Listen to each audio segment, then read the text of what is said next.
देखिए आपको ये मालूम होगा कि पिछले कुछ समय से स्टीफेंस कॉलेज में और डीयू के बीच में एक टसल चल रहा है। वो टसल इस बात को लेकर है कि डीयू ने एक कॉमन एंट्रेंस का प्रोसीजर लाया है आगे एडमिशन्स के लिए, पर स्टीफेंस इस बात पे अड़ा हुआ है कि वो CUET यानी कि कॉमन एंट्रेंस टेस्ट के बावजूद इंटरव्यू के मार्क्स को भी 15% वेटेज देगा। अब इसके अंदर हम क्या देखते हैं कि सेंट स्टीफेंस जैसे जो कॉलेजेस हैं जिन्होंने अपना एलिटिज़म को बरकरार रखा है, जिसके अंदर हम देखते हैं कि केवल अभिजात वर्ग का ही एक बहुत छोटा हिस्सा उसके अंदर पढ़ने के लिए पहुँच पाता है और तमाम तरह की अपॉर्चुनिटी को तक पहुँच बना पाता है। तो हम ये देखते हैं कि एक जिसको कॉमन एंट्रेंस प्रोसीजर कहा जा रहा है, उसके बावजूद सेंट स्टीफन कॉलेज अपना ये वर्ग चरित्र बनाए रखने के लिए ये इंश्योर करती है कि हम इस तरह का प्रोसीजर लाएं, क्योंकि इंटरव्यू जैसे प्रोसीजर के अंदर बहुत आसान हो जाता है किसी के बैकग्राउंड का एनालिसिस करना और उसको उसके बेसिस पे शिक्षा से काटना या छांटना। और जिस तरह से हम सेंट स्टीफेंस का इतिहास उठा के देखते हैं तो किस तरह का वर्ग वहाँ पे पहुँच पाता है और कौन सा ऐसा छात्रों का वर्ग है जो सरकारी स्कूल से पढ़ के आता है, जो हाशियाए वर्गों से समुदायों से है, जो वहाँ तक जाने का कभी सपना भी नहीं देख पाता है। तो इसी तरह के विशेषाधिकार को बनाए रखने के लिए सेंट स्टीफेंस अपनी जिद पे अड़ा हुआ है और उसके बारे में कोर्ट में भी सुनवाई होगी और इसी मुद्दे के ऊपर हम दोबारा यहाँ पे इकट्ठा हुए हैं ये डिमांड करने के लिए कि ये जो यूनिवर्सिटीज़ हैं ये कुछ लोगों का शैक्षणिक अधिकार नहीं है महज, इसके ऊपर इस देश की जो मेहनतकश जनता है, उनके जो बच्चे हैं, उनका अधिकार है और वो इस अधिकार को छीन के लेंगे। ये हमारा आंदोलन कहना चाहता है। देखिए, जैसा कि मैंने कहा कि सेंट स्टीफेंस के अंदर जिस तरह का इतिहास रहा है कि विशेषाधिकार प्राप्त लोगों के अंदर भी एक खास वर्ग है जो वहाँ तक पहुँच पाता है और सेंट स्टीफेंस ये इंश्योर करना चाहता है कि पिछड़े समुदायों से आने वाले जो छात्र हैं, जो युवा हैं, उनको इस तरह की क्वालिटी एजुकेशन के अंदर एक्सेस नहीं मिले, जिससे वो विशेषाधिकार जिस तरह से है स्टेटस को बना रहे, जिससे बरकरार रहे। यही सेंट स्टीफेंस का पहले भी रवैया रहा है और अभी भी लगातार उनका यही रवैया बना हुआ है, जबकि यूनिवर्सिटी के साथ उनका टसल जारी है, पर वो पीछे हटने के लिए तैयार नहीं है। तो ये विशेषाधिकार को बचाए रखने की लड़ाई है जो मोर्चा सेंट स्टीफेंस ने लिया और उसके खिलाफ हम यहाँ पे आज इकट्ठा हुए। देखिए, ये बहुत ही साफ स्टीफेंस कॉलेज की एलिटिस्ट पॉलिसी है, एक्सक्लूजनरी पॉलिसी है, डिस्क्रिमिनेटरी पॉलिसी है, एंटी पुअर स्टूडेंट पॉलिसी है, anti government school student policy है। और बेशर्मी की बात है कि एक यूनिवर्सिटी के अंदर जब आपको हाईएस्ट अथॉरिटी वाइस चांसलर जो एडमिनिस्ट्रेशन है वो ये नीति लागू कर चुका है कि सभी का admission common university entrance test के बेसिस पर होगा, उसके बाद भी स्टीफेंस कॉलेज का ये तुला रहना इस बात पर कि नहीं, वो 15% वेटेज जो इंटरव्यू की पॉलिसी को देते हैं उसके साथ जारी रखना चाहते हैं। ये साफ दिखाता है कि किस तरीके से हमारे देश में आज भी यूनिवर्सिटी कैंपसेस के अंदर जहाँ पर डेमोक्रेसी के आइडियल्स हमें पढ़ाए जाते हैं, इक्वालिटी की बात की जाती है, वो इसी यूनिवर्सिटी के अंदर, वो इन्हीं यूनिवर्सिटी के कॉलेजेस के अंदर पाए नहीं जाते हैं। हकीकत में उससे कोसों दूर रहते हैं। लास्ट टाइम जब हमने यहाँ पर इसी इशू को लेकर स्टीफेंस कॉलेज के सामने प्रोटेस्ट किया तो ये बेशर्मी है एडमिनिस्ट्रेशन की कि मेमोरेंडम तक लेने से उन्होंने मना कर दिया। ये बेशर्मी है यहाँ के स्टीफेंस कॉलेज के एडमिनिस्ट्रेशन की और ये साफ ये दिखाता है कि वो अपना एलिटिज्म बनाए रखना चाहते हैं। वो लगातार ये सुनिश्चित करना चाहते हैं कि इस यूनिवर्सिटी के स्टीफेंस कॉलेज में एक प्रीमियर पोजीशन जो उन्होंने अपनी बना रखी है, हायरार्की जो बना रखी है, उसको बरकरार रखना चाहते हैं इस तौर पर कि वो चाहते हैं कि समाज में जो केवल बेस्ट ऑफ प्राइवेट स्कूल से जो अमीरों के बच्चे आते हैं, केवल उनके बीच में कंपटीशन करके बेस्ट ऑफ द स्टूडेंट्स को वो एडमिशन दें और जो हाशिए के समुदाय से छात्र आते हैं जिन्हें वाकई में क्वालिटी एजुकेशन की सबसे ज़्यादा ज़रूरत है, जिन्हें वाकई में पब्लिक फंडेड एजुकेशन की सबसे ज़्यादा ज़रूरत है, उन्हें लगातार सिस्टमैटिकली स्टीफेंस कॉलेज केवल अपने स्टैंडर्ड्स को मेंटेन करने के लिए, सो कॉल्ड स्टैंडर्ड्स को मेंटेन करने के लिए उन्हें एक्सक्लूड करता रहे, उन्हें लगातार बेदखल करता रहे। तो ये साफ सी बात है कि ये केवल अंग्रेज़ी प्रथा नहीं है, ये हमारे आज के भारत में भी जो दोहरी शिक्षा नीति लागू है और बेशर्मी के साथ कई जगह एग्जिस्ट करती है, उसका ये प्रतिमान है कि आज हमारी यूनिवर्सिटी में जहाँ पर ज़रूरत थी कि कॉलेजेस में इवनिंग मोड में क्लासेस चलाई जाएं, सभी कॉलेजेस में इवनिंग मोड में क्लासेस चलाई जाएं, नए कॉलेज खोले जाएं, नई सीटें बनाई जाएं। उसके अलावा जो सरकारी स्कूल से छात्र आते हैं जिनका पहला अधिकार होना चाहिए सरकारी उच्च शिक्षा पर, public funded higher formal mode higher education पर इनका पहला राइट होना चाहिए, उन्हें 20% डिप्रीवेशन पॉइंट्स दिया जाए, हमारी डिमांड है। तो वो देने की बजाय लगातार कोशिश की जा रही है CUET के ज़रिए, उसके बाद में ये 15% इंटरव्यू वेटेज के ज़रिए उन्हें लगातार बेदखल करने की कोशिश की जा रही है। यहाँ तक कि हमारे नई शिक्षा नीति में भी ये साफ साफ दिया गया है कि जिन कॉलेजेस के स्टैंडर्ड्स बढ़ते जाएंगे वो ऑटोनॉमस हो सकते हैं। तो ये साफ सी कोशिश है स्टीफेंस कॉलेज की कि वो अपने आप को एक एजुकेशन सिस्टम से अलहदा रख कर अपने एलिटिज़म को, अपने डिस्क्रिमिनेटरी एटीट्यूड को, अपने शैक्षिक नस्ल भेद को जारी रखना चाहता है, और जिसके खिलाफ आंदोलन हमारा जारी रहेगा। और केवल इस पॉइंट तक जारी नहीं रहेगा कि आप स्टीफेंस कॉलेज में आपको कॉमन एडमिशन पॉलिसी लागू करनी पड़ेगी, उस पॉइंट तक कि यूनिवर्सिटी में इस नए सत्र से हमारी बहुत लंबी डिमांड है, बहुत लंबे समय से ये सभी छात्र डिमांड करते आ रहे हैं कि भाई जब कुछ कॉलेजेस में इवनिंग मोड में क्लासेस और बैच चल सकते हैं तो सभी कॉलेजेस में क्यों नहीं इवनिंग मोड में क्लासेस चलाई जाती। उसके अलावा नए कॉलेज और नई सीट्स क्यों नहीं खोली जाती, गवर्नमेंट स्कूल से आने वाले स्टूडेंट्स को क्यों नहीं डिप्रीवेशन पॉइंट्स दिए जाते। जब तक ये नहीं होगा तब तक हमारे समाज में लगातार गरीब समुदाय से आने वाले छात्र, हाशिए से आने वाले छात्रों को इस समाज में सेल्फ फाइनेंस मोड में, SOL में, ओपन लर्निंग में, इनफॉर्मल मोड ऑफ एजुकेशन में ढकेला जाता रहेगा, ताकि वो इस समाज में सस्ता मजदूर बनने के लिए मजबूर होते रहें। और ये हम कतई बर्दाश्त नहीं करेंगे। आने वाले समाज में, आने वाले समय में हमारी जो मांग है, बहुत बुनियादी मांग है, जनता की मांग है कि समान शिक्षा नीति लागू होनी चाहिए। हमारे स्कूल से लेकर UG से KG से लेकर PG तक सब कोई जो पढ़ना चाहता है उसको रेगुलर मोड में पब्लिक फंडेड एजुकेशन का हक होना चाहिए, फ़ायदा नहीं हक होना चाहिए। बहुत साफ सी बात है कि किसी भी यूनिवर्सिटी में, किसी भी एजुकेशन सिस्टम में आपको अगर जो प्रतिमान स्थापित करने हैं, अगर आपको कोई एडमिशन पॉलिसी लागू करनी है तो वो ऐसा नहीं हो सकता है कि एक हिस्से के एक जगह पर दूसरी तरह से लागू होगी, दूसरी जगह पर दूसरी तरह से लागू होगी। अगर आपने उसको बोल रखा है कि वो कॉमन यूनिवर्सिटी एंट्रेंस टेस्ट है तो आप पूरी यूनिवर्सिटी में उसको लागू करिए। ये अलग बात है कि हम उस पर भी जनता का, स्टूडेंट्स का एक वेल एस्टैब्लिश्ड क्रिटिक है कि वो केवल कोचिंग सेंटर्स को प्रमोट करने के लिए और ज़्यादा कंपटीशन को बढ़ावा देने के लिए और ज़्यादा सुनिश्चित करने के लिए कि केवल जिनके पास पैसे हैं CUET की कोचिंग ले पाने के लिए केवल वो यूनिवर्सिटी तक, पब्लिक फंडेड एजुकेशन तक, दिल्ली यूनिवर्सिटी तक पहुंच पाएँ, वो साजिश तो है ही।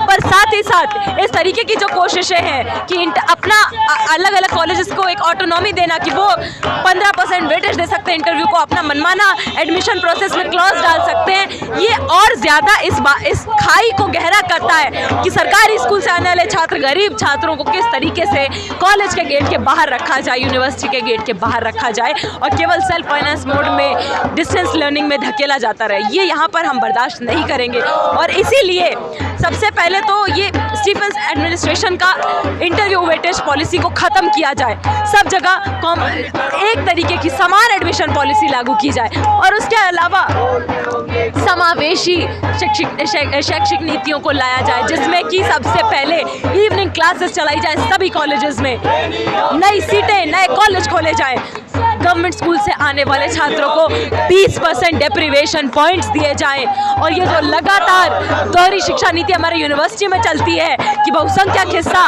उसे आप सेल्फ फाइनेंस मोड में, डिस्टेंस लर्निंग में ढकेल देंगे और प्राइवेट स्कूल से आने वाले पब्लिक फंडेड एजुकेशन की जनता के पैसों पर फायदा उठाएंगे और पढ़ेंगे, सस्ती शिक्षा लेंगे, ऐसा नहीं चलेगा। सबको पब्लिक फंडेड इक्वल एजुकेशन देनी पड़ेगी, फॉर्मल मोड एजुकेशन देनी पड़ेगी।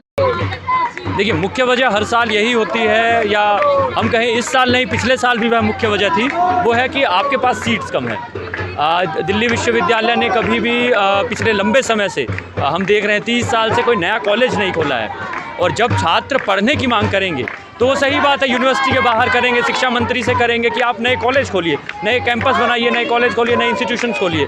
तो ये मांग सीधी सीधी ये है कि आप ज़्यादा से ज़्यादा छात्रों को हायर एजुकेशन में शामिल कीजिए, उसे बाहर मत कीजिए। और इसी की मांग हम आज यहाँ पर इस प्रदर्शन से भी उठा रहे हैं। साथ ही साथ जो तरीका बन गया है यूनिवर्सिटी का, पहले वो तरीका था कट ऑफ सिस्टम की, कट ऑफ में 99% आएगा तो आपको एडमिशन देंगे, 95 आएगा तो आपको एडमिशन देंगे, 94 आएगा तो आपको एडमिशन देंगे।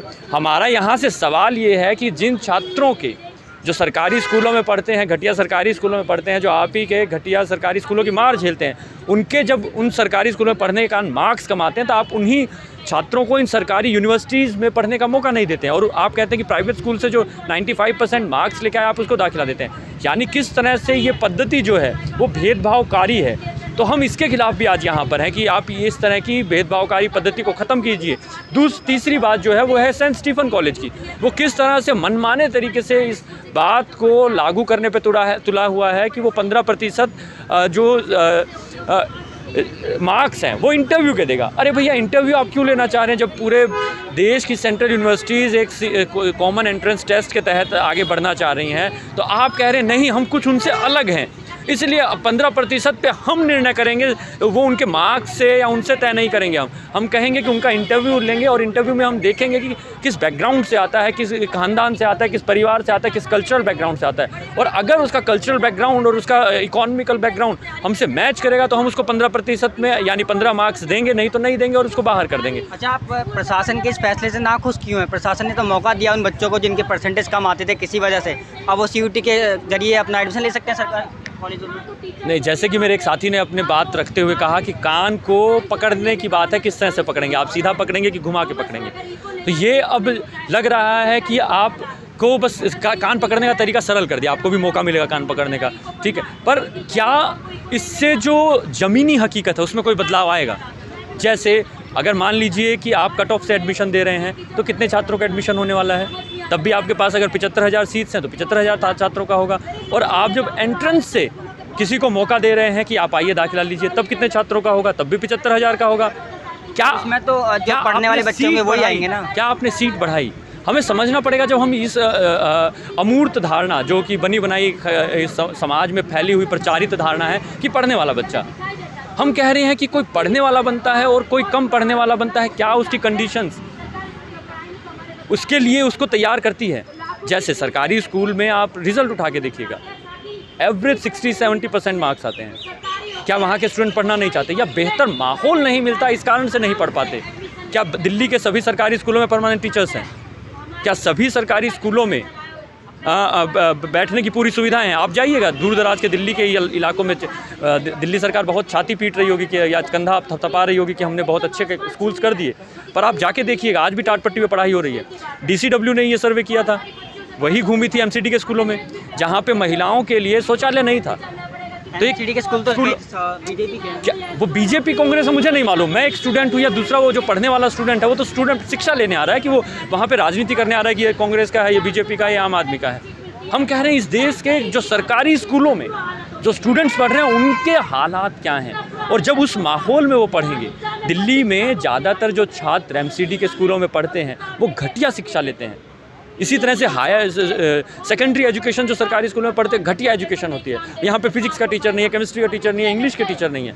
तो जब इस माहौल में सरकारी स्कूल से पढ़ेंगे जो छात्र जो पढ़ना चाहते हैं उनके मार्क्स कम आते हैं। और प्राइवेट स्कूल में क्योंकि आपके 20 बच्चों पे एक टीचर है, आपके पास घर में भी अच्छा माहौल है, तो ये कंडीशन जो है एक स्टूडेंट को पढ़ने वाला बनाती है और एक को कम पढ़ने वाला बना देती है। तो सरकारी स्कूलों में भी अच्छा माहौल कर दिया केजरीवाल ने, बता ये सरकार कह रही है। क्या मेरा आपसे सवाल है और आपके माध्यम से जनता के सामने ये प्रश्न है, क्या अगर सरकारी स्कूल अच्छे हो गए तो दिल्ली सरकार का एक मंत्री बताए जिसका बच्चा उन सरकारी स्कूलों में पढ़ता है? क्या मनीष सिसोदिया का बच्चा या उनके फैमिली का कोई परिवार का कोई रिलेटिव उनके सरकारी स्कूल में पढ़ता है? नहीं पढ़ता है। किसी मंत्री का बच्चा पढ़ता है? नहीं पढ़ता है। तो यानी कि ये केवल ढकोसला है, ये केवल कोरा झूठ है कि बस इसको प्रचारित करने का एजेंडा बनाया हुआ है कि सरकारी स्कूल अच्छे हो गए हैं। मेरा सवाल है कि आप बताइए कि कौन सा मंत्री का बच्चा पढ़ रहा है सरकारी स्कूल में? अगर नहीं पढ़ रहा है तो कहीं ना कहीं दाल में कुछ काला है। यानी कि आपने बेहतर किया नहीं, आपने होर्डिंग में अच्छा कर दिया है, आपने एडवर्टीजमेंट में अच्छा कर दिया कि दिल्ली के सरकारी स्कूल अच्छे हो गए। हम नहीं मानते कि अच्छे हो गए हैं। अगर अच्छे हो जाते तो वहाँ पे मंत्री का बेटा भी पढ़ता, वहाँ पे अमीरों के बच्चे पढ़ने जाते हैं, प्राइवेट स्कूलों में पढ़ने नहीं जाते 10,000 रुपये की फीस देके। तो यानी कि दोहरी शिक्षा नीति है। दोहरी शिक्षा नीति में जिसको अच्छी फैसिलिटी, जिसके पास पैसा है, जिसके पास सब सहूलियतें हैं, वो प्राइवेट स्कूल में पढ़ रहा है और अच्छी शिक्षा ले रहा है और आगे बढ़ रहा है। और इसी तरह से जिनके पास अच्छी शिक्षा नहीं है, जिसके पास अच्छे पैसे नहीं है, वो सरकारी स्कूलों में जा रहे हैं और घटिया शिक्षा ले रहे हैं और पीछे रह जा रहे हैं। अब मान लीजिए वो कह रहे हैं हम मार्क्स, जो आप कह रहे थे, आपका प्रश्न था कि मार्क्स कम आते हैं। तो मार्क्स के आधार पे नहीं होगा, अब एंट्रेंस के आधार पे होगा। तो एंट्रेंस भी तो अब सरकारी स्कूल का बच्चा अगर अच्छा पढ़ रहा है और कोचिंग इंस्टीट्यूट खुल गए हैं जहाँ पे पैसे में कोचिंग भी करवाई जा रही है, तो वो पास कर पाएगा, या जो सरकारी स्कूल में जिसके पास पैसा नहीं था वो यहाँ के एंट्रेंस को पास कर पाएगा? आप बताएं कौन छात्र वो उसको पास कर पाएगा?